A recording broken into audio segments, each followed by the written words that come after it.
नमस्कार, good evening, बहुत स्वागत है आप सबका। मैं पुनीत पाठक हूं और आप देख रहे हैं खबरों का महाबुलेटिन न्यूज डिकोड, जहां मिलती है आपको खबर A to Z। तो आज की बड़ी खबरें क्या हैं और उनके पीछे असल में कौन सी खबर छिपी है, बताने के लिए शुरू करते हैं आज का न्यूज डिकोड।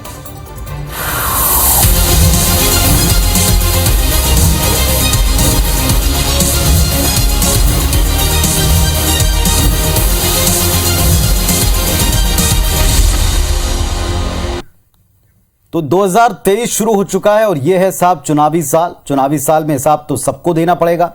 छत्तीसगढ़ में विपक्ष में बैठी बीजेपी ने अधूरे वायदों की लिस्ट बनाई, तो कांग्रेस ने भी अपनी तैयारी पूरी कर ली। 15 साल बनाम 5 साल की तुलना जनता के बीच ले जाने की। अब दोनों में से तैयारी किसकी पुख्ता है, पहले एक रिपोर्ट इस पर देख लीजिए।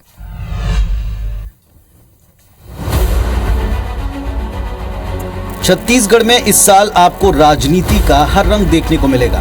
वजह है 2023 चुनावी साल है। साल के पहले महीने में कांग्रेस और बीजेपी के बीच घमासान शुरू हो चुका है। केंद्रीय मंत्री अमित शाह और प्रभारी ओम माथुर के दौरे से चार्ज बीजेपी ने कांग्रेस हटाओ छत्तीसगढ़ बचाओ का अभियान चलाने का ऐलान किया। इस पर कांग्रेस ने जवाब में बीजेपी के 15 साल बनाम कांग्रेस के 5 साल के कार्यकाल को जनता के बीच ले जाने की बात कही। हमारी सरकार ने 36 वादों में से लगभग 30 से अधिक वादे हमारी सरकार ने पूरा किया है, तो स्वाभाविक है 15 साल बनाम 5 साल का कार्य होगा, 5 साल भारी हो। कांग्रेस के इस बयान पर बीजेपी ने भी तेवर दिखाए और अधूरे वायदों की फहरिस्त तैयार कर ली है। सड़कें बनवा नहीं पा रहे हैं, वादा खिलाफी उतर गए हैं, शराबबंदी से लेकर के अभी कमेटी का उनका रिपोर्ट नहीं आया। पहले बोल रहे थे कि 5 साल की सरकार है, 5 साल में करेंगे, अब तो 1 साल भी बाकी नहीं है। तो किस बात का ये बोल रहे हैं कि 15 साल बनाम 5 साल? अरे 5 साल में तो आपने जो 15 साल में जो काम हुए थे उस बिल्डिंग का लिपाई पोताई नहीं कर पा रहे हैं। फिलहाल सवाल है कि छत्तीसगढ़ में कांग्रेस को इसकी जरूरत क्यों पड़ गई, और अगर सरकारों के कार्यकाल की तुलना करना ही है तो कांग्रेस ने शुरुआती 3 साल को क्यों छोड़ा। वैसे आम जनता दोनों पक्षों के लेखा जोखा का इंतजार कर रही है। तो असल में डिसाइडिंग फैक्टर तो आप है, माने जनता है, और असल अब शुरू हो चुकी है। कांग्रेस बीजेपी के बीच में सियासी जंग की तासीर प्रदेश में किस तरह रह सकती है, इसको हम डिकोड करते हैं। पहली बात जो समझनी पड़ेगी वो ये है कि भारतीय जनता पार्टी के लिए सत्ता वापसी करना, कांग्रेस के लिए सत्ता में बने रहना, दोनों अब की बार एक बड़ी चुनौती हैं। बीजेपी और कांग्रेस के बीच में 5 बनाम 15 इस आंकड़े के ऊपर अब सवाल जवाब शुरू हो चुके हैं। कौन किस पर भारी पड़ता है ये फिलहाल मुश्किल है कहना। जहां राज्य के मिजाज की बात करें तो छत्तीसगढ़ की जनता अब तक सरकारों को रिपीट करने पर भरोसा करती है, लेकिन इसका यह कतई अर्थ नहीं कि कांग्रेस को एंटी इनकम्बेंसी नहीं झेलनी पड़ेगी या उसको वरदान है अगले कुछ सालों का। दूसरी तरफ भारतीय जनता पार्टी के सामने यह दुविधा है कि उनका सीएम पद का चेहरा फिलहाल कौन होगा यह तय नहीं। इसके बारे में कोई स्पष्ट अब तक निर्देश नहीं। लगभग ये तय है कि बीजेपी बिना चेहरे के अपने केंद्रीय नेतृत्व मोदी शाह की जोड़ी के साथ मैदान में उतरेगी। फिलहाल वेट एंड वॉच दोनों तरफ से है। एक तरफ चुनौती है एंटी इनकम्बेंसी को साधने की, अधूरे वायदों पर जवाब तैयार करने की, तो दूसरी तरफ चुनौती है एक सशक्त और छत्तीसगढ़ियावाद को आगे लेकर बढ़ती सरकार के सामने किसी एक चेहरे का मुकाबला वो कैसे करेंगे इसकी। मध्य प्रदेश की तरफ आपको लिए चलते हैं, जहां तथाकथित सीडी पर सियासी बवाल मचा हुआ है, गर्मी बढ़ती जा रही है। एक एसआईटी इस मामले में बनी है जिसको कोर्ट में 14 जनवरी को जवाब देना है। लेकिन इस बीच पूर्व मुख्यमंत्री कमलनाथ ने यह कहकर सनसनी फैला दी कि उनके पास ऐसी कोई पेन ड्राइव नहीं। पूर्व सीएम कमलनाथ से सीडी और पेन ड्राइव हासिल करने को लेकर एसआईटी को 14 जनवरी को कोर्ट में जवाब देना है। इसके पहले एसआईटी की मुश्किलें बढ़ती दिख रही। दरअसल पूर्व सीएम कमलनाथ का बयान आया कि उनके पास तो कोई पेन ड्राइव है ही नहीं। उन्होंने कहा कि मुझे सिर्फ पुलिस अधिकारियों ने एक सीडी दिखाई थी जिसके बारे में मैंने और जांच करने का निर्देश दिया था। गोविंद सिंह के पास सीडी के सवाल पर कहा कि गोविंद सिंह को या तो अधिकारियों ने दी होगी या बीजेपी वालों ने खुद ये सीडी दी होगी। सबको कहा था, मैंने पेन ड्राइव देखी है, जरूर देखी है, पुलिस वालों ने मुझे दिखाई थी वो पेन ड्राइव, और वो सब तो पुलिस के पास है। कमलनाथ का बयान सामने आने के बाद बीजेपी हमलावर है। पार्टी का कहना है कि कमलनाथ या तो कोर्ट को गुमराह कर रहे हैं या एसआईटी को। बीजेपी ने कहा कि कोर्ट को पूरे मामले पर संज्ञान लेना चाहिए और कांग्रेस नेता कोर्ट और जनता से माफी मांगे। कमलनाथ जी कोर्ट को, न्यायपालिका को, पुलिस को, एसआईटी को गुमराह कर रहे हैं। इनको जनता से माफी मांगनी चाहिए और कोर्ट में अपना स्टैंड क्लियर करना चाहिए। कमलनाथ ने 21 मई 2021 को प्रेस कॉन्फ्रेंस में ये दावा किया था कि हनी ट्रैप मामले की सीडी और पेन ड्राइव उनके पास है, जिसके बाद पुलिस ने नोटिस भेजकर जांच में सहयोग के लिए सबूत उपलब्ध कराने को कहा। तो यहां पर यह सवाल आपके जहन में आ सकता है कि जिस पूरे मामले को लेकर अगर एक शब्द में कहें तो हनी ट्रैप, सेक्सटॉर्शन, इसका मामला था क्या? जिन लोगों ने उस वक्त की खबरों को याद रखा होगा उनको तो पता है, लेकिन दरअसल इस मामले के पीछे असल क्या पूरा खेल खेला गया, इसको आज हम फिर डिकोड कर रहे हैं। याद होगा आपको 17 सितंबर 2019 वो तारीख थी जब इंदौर नगर निगम के तब के इंजीनियर हरभजन सिंह ने पलासिया थाने पहुंचकर यह बताया कि कुछ महिलाएं उनके अश्लील वीडियो बनाने के नाम पर ब्लैकमेल उनको लगातार कर रही हैं, 3 करोड़ रुपए की मांग कर रही हैं। पुलिस ने ब्लैकमेल करने वाली भोपाल की एक आरोपी महिला को गिरफ्तार किया। दिनों दिन जांच आगे बढ़ती गई तो पता चला आरोपी महिला ने नौकरी दिलाने के बहाने एक 18 साल की छात्रा की इंजीनियर से दोस्ती करवाई। फिर होटल में छात्रा ने मोबाइल फोन से इंजीनियर और महिला के सेक्स के वीडियोस भी बनाए। वीडियोस बनाने के बाद दोनों को ब्लैकमेल करने का सिलसिला 8 महीने तक चला। 5 महिलाओं और 1 पुरुष को इस पूरे हनी ट्रैप के मामले में गिरफ्तार किया। जो हनी ट्रैप चलाया गया वो केवल एक तक नहीं था, बल्कि अधिकारी, नेता, कारोबारी, कई रसूखदार इसके चंगुल में फंसे नजर आए। पता चले उनसे मोटी रकम भी ऐंठी गई। उस वक्त प्रदेश में कमलनाथ की सरकार थी। जांच तेजी से होती गई और हर दिन खुलासे पर खुलासे, और दिन भर के बाद शाम को उस पर बड़ी बहस होती। जल्दी कईयों के एक्सपोज होने का दावा तब सरकार ने किया था, कांग्रेस सरकार ने। सरकार चली गई, इसके बाद एक बार कमलनाथ ने हनी ट्रैप की पेन ड्राइव अपने पास होने का दावा किया, जिसे एसआईटी को लेकर जांच आगे बढ़ाने के लिए कहा गया। और अब उन्होंने कहा है कि उनके पास ऐसी कोई पेन ड्राइव फिलहाल नहीं है, बल्कि जो दृश्य उन्होंने देखे थे उनको याद हैं और वो एक सीडी में थे। सीडी पुलिस के पास होगी। देखते हैं कि अब इस मामले में केवल सियासत ही सियासत होती है या वाकई कोई बेनकाब भी होगा। राहुल गांधी ने हरियाणा में भारत जोड़ो यात्रा के दौरान संघ के ऊपर एक बार फिर निशाना साधा है और उसे कौरव बताया। उनके बयान को ठीक बताते हुए पीसीसी चीफ कमलनाथ ने संघ और बीजेपी को धर्म का ठेकेदार करार दिया, इन्हें कटाक्ष किया। इस पर बीजेपी ने पूछा है कि कांग्रेस में अचानक से यह भक्ति भाव कैसे जा रहा है।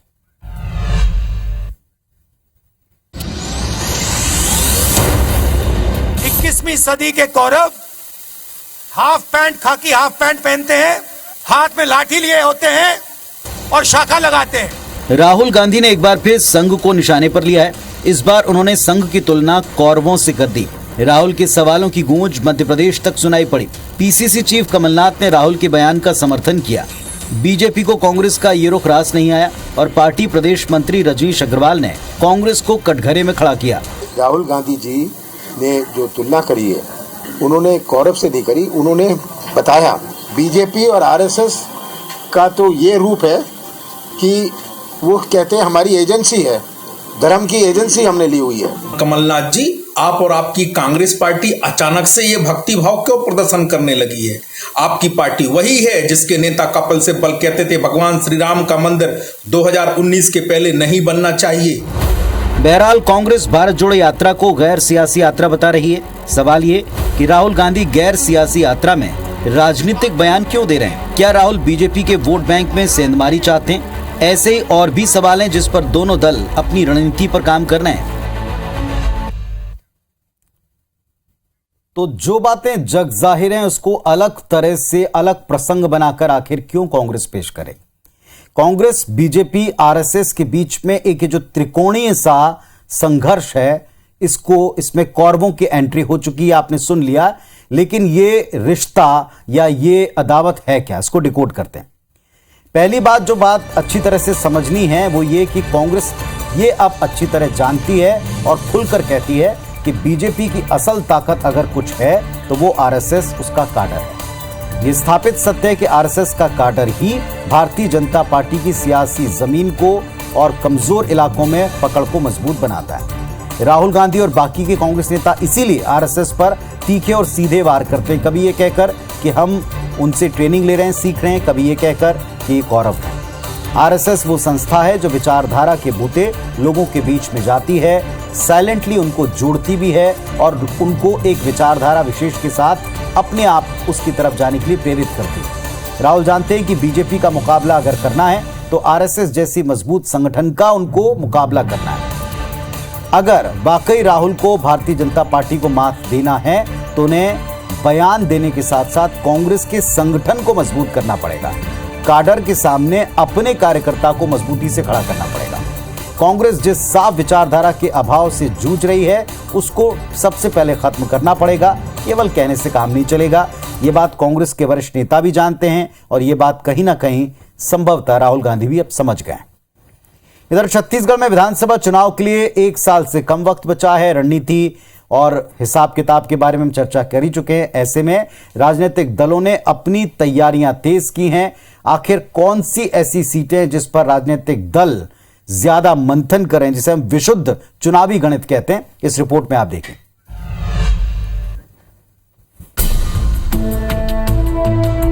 छत्तीसगढ़ में विधानसभा चुनाव के लिए काउंटडाउन शुरू हो चुका है। राजनीतिक दल अपनी अपनी रणनीतियों को लेकर जमीन पर हैं। बहुमत का आंकड़ा हासिल करने एक एक सीट का विश्लेषण जारी है। वैसे तो प्रदेश की 90 विधानसभा सीटों में से फिलहाल 71 पर कांग्रेस, 14 पर बीजेपी, 2 पर बीएसपी और 3 सीटों पर जेसीसीजे का कब्जा है। लेकिन 2018 के आंकड़ों को छोड़ दें तो प्रदेश की 20 सीटें ऐसी हैं जिन्हें बीजेपी का गढ़ कहा जाता है, जबकि 25 सीटें कांग्रेस का अभेद किला मानी जाती हैं। इसके अलावा 2 सीटें बसपा के खाते में हैं, यानी 47 सीटों पर राजनीतिक दल अपनी अपनी जीत को लेकर कॉन्फिडेंट है। इसके अलावा 7 ऐसी सीटें हैं जिसे बीजेपी ने पहले कांग्रेस से छीना, बाद में कांग्रेस ने वापस बीजेपी से उन्हें प्राप्त किया। बची 36 सीटों पर घमासान के आसार भी दिख रहे हैं। तो ये पूरा गणित हालांकि हर कोई जानता है क्योंकि देखा है, ये ओपन पब्लिक डोमेन में है। अब बात उन 36 सीटों की जिन सीटों को लेकर सारे समीकरण साधे जा रहे हैं। चलिए हम भी जरा इन समीकरणों को डिकोड कर लें। 36 सीटों में से 18 सीटें ऐसी हैं जिनमें लगातार 2 बार किसी भी पार्टी को मौका नहीं मिला। एक के बाद एक नहीं, मैंने अल्टरनेशन में रहा है। एक बार कांग्रेस तो एक बार भाजपा वहां से अवसर ले चुकी है। 18 सीटें ऐसी हैं जिसमें लगातार 2 बार भाजपा या लगातार 2 बार कांग्रेस रही है। सबसे पहले बात करते हैं उन 18 सीटों की जहां पर बीजेपी कांग्रेस को भले ही 2-2 बार मौका मिला हो, लेकिन एक साथ कभी 2 बार वो जीत नहीं पाए।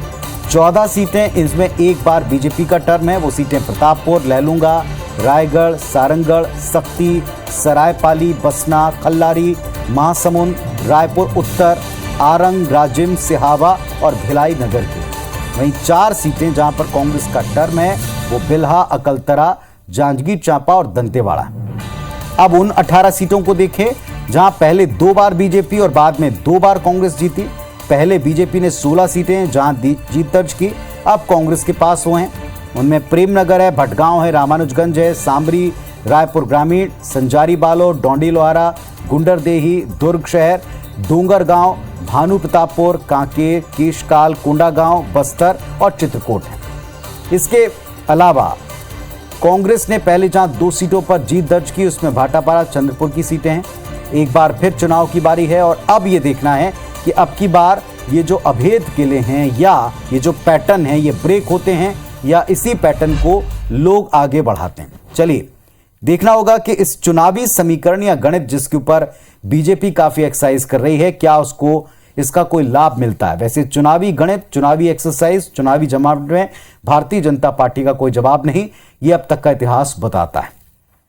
छत्तीसगढ़ से खबर है जहां धर्मांतरण का मुद्दा लगातार उछाला जाता है, बयानों में सुर्खियों में रहता है। कांग्रेस बीजेपी के बीच आज भी इस पर बहस छिड़ी रही। देखिए,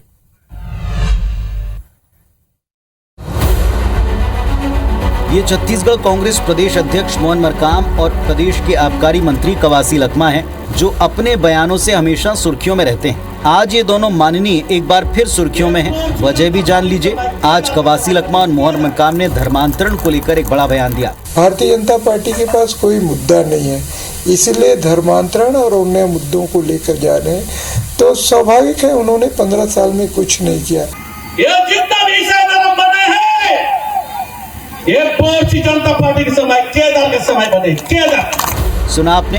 कांग्रेस का दावा है कि छत्तीसगढ़ में धर्मांतरण जैसी कोई घटना नहीं घट रही। इस पूरे मामले पर बीजेपी भी शांत नहीं रही। बीजेपी ने कांग्रेस सरकार पर धर्मांतरण को लेकर गंभीर आरोप लगाए। खुलेआम हमारे जनजाति समाज को अपमानित करने का काम किया जा रहा है। आखिर ये अपमानित करने वाले लोग कौन हैं? उनको मारपीट करने वाले लोग कौन हैं? धमकाने वाले लोग कौन हैं? और उनको संरक्षण देने वाले सरकार किसकी है? ये जवाब उनके सामने में है। सबसे बड़ा सवाल ये कि क्या धर्मांतरण प्रदेश में समस्या है कि नहीं? वैसे इसका जवाब दोनों दल अपने अपने हिसाब से ही दे रहे हैं। तो धर्मांतरण के ऊपर पॉलिटिक्स तो जमकर होती है, लेकिन क्या सीरियसली ये मुद्दा है? डिकोड करते हैं इसे। पहली बात जो साफ है वो ये कि देश में धर्मांतरण की एक बड़ी और गंभीर समस्या के तौर पर मौजूदगी है, इसमें कोई संदेह नहीं।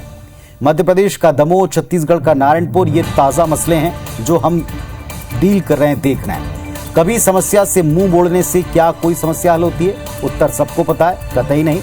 समस्या है तो उसका सामना करना पड़ेगा, समाधान खोजना पड़ेगा। रही बात सियासी बयानबाजी की, तो ये तो चलती रहेगी और अपने हिसाब से व्याख्याएं होंगी।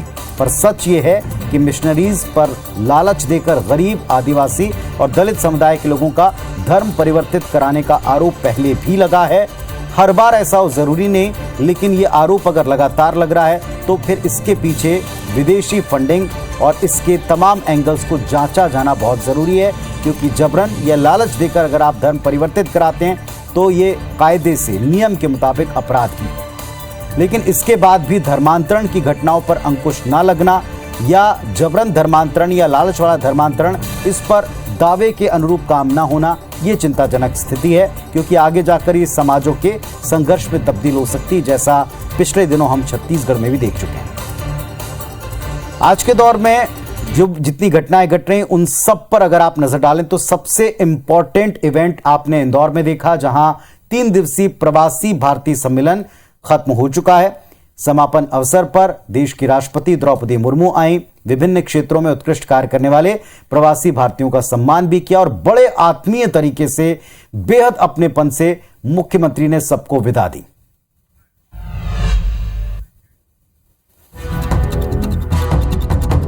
इंदौर में प्रवासी भारतीय सम्मेलन के तीसरे और आखिरी दिन राष्ट्रपति द्रौपदी मुर्मू ने विभिन्न क्षेत्रों में उत्कृष्ट कार्य करने वाले 27 प्रवासी भारतीयों को सम्मानित किया।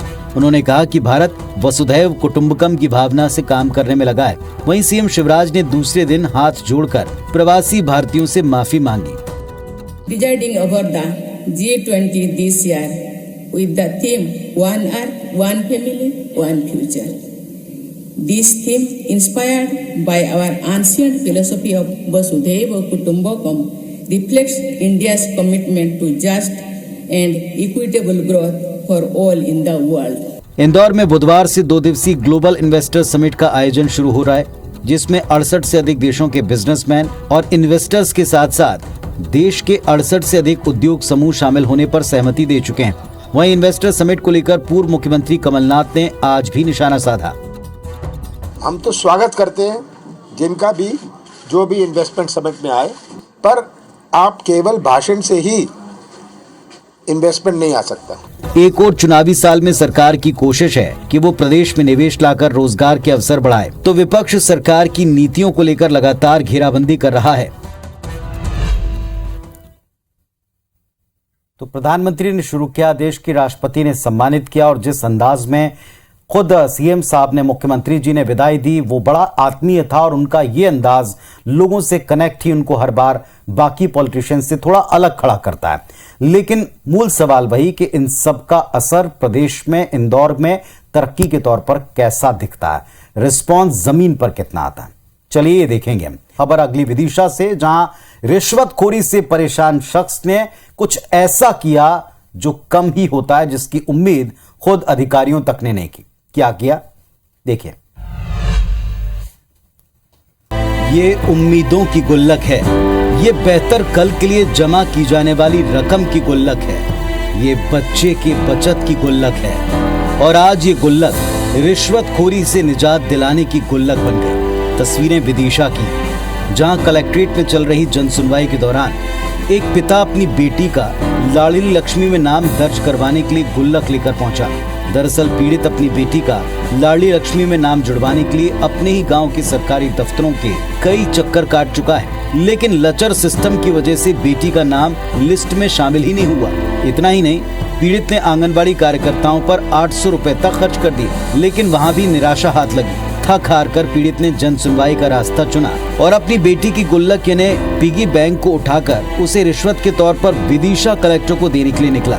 इसके बाद पीड़ित ने कलेक्टर से मुलाकात की, जहां कलेक्टर ने अब जल्द से जल्द नाम जुड़वाने का भरोसा दिया है। बेहद कड़वी है पर है सच्चाई। खबर आपने देख ली और ये खबर अंदर तक थोड़ा झकझोरती है। सिस्टम पर गुस्सा तो आपको भी जरूर इस खबर के बाद आया होगा। सवाल ये कि आगे इसमें क्या होना चाहिए। डिकोड कर लेते हैं इसे। जब मामला कलेक्टर तक जा पहुंचा है, जब मामला कैमरे पर आ चुका है, तो पूरे सिस्टम को इसमें जांच करनी ही पड़ेगी। जांच करें और सही तरीके से करें। दोषी और रिश्वत की मांग जिस किसी ने भी की, उस अधिकारी कर्मचारी को कम से कम अब तो ना बख्शें। इसके खिलाफ सख्त एक्शन लेकर एक मिसाल तो कायम करें।